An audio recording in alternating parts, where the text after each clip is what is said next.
Hello friends Radhe Radhe friends देखंतु एठी मु बाल्टी रे आलू चोपा को ग्राइंडर करके ताको पानी रे भिजै की रखी छी। आउ एठी भी पियाजर चोपा लेंबू चोपा को रसुण चोपा को ताको भी भिजै की रखी छी। आलू चोपा गुड़िक रहिले गुंड हो जाए किछि हबनी किंतु पियाज चोपा रहिले से सबू गछ को फंगिसाइड आक्रमण करिवो।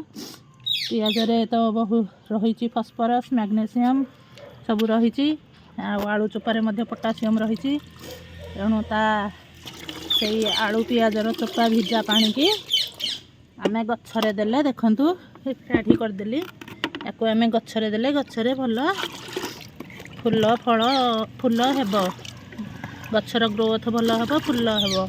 देखंतु मु नेइथिली ताहिरे से पानी रे आउ प्लेन पानी मिसई मुझे बाल्टीए करदेली 2 लिटर पानी नहीं से प्लेन पानी 4 लिटर मिसई मुझे 6-7 लिटर पानी करदेली ताकू बर्तमान मु गछरे देबी।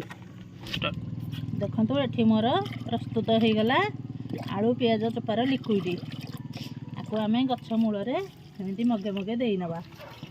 देखंतु गछ मूल मगटे लाखे देदेवा देदेले गछरे आमर ग्रोथ आसव आउ भल फूल कढ़े लदी हो गछ। देखंतु यहीपरि आम गछ मानक देदेवा। देखंतु एठी आमर गोलाप गछ अच्छी ता मूल देदेवा। एठी देखंतु ये चांदनी गछरे देबा एठी ब्रह्मकमल गछ एठी देखंतु मंदार गछ एठी सेबती गछरे देदेवा। एठी टिके पिंटुनिया गछरे ये टेंथास गछ टिके देदेवा। एपरी आम सब गछरे देनवा। आपण माने मध्य आपणक गछरे एहीपरि लिक्विड फर्टिलाइजर दियंतु ढेर फूल पाइबे।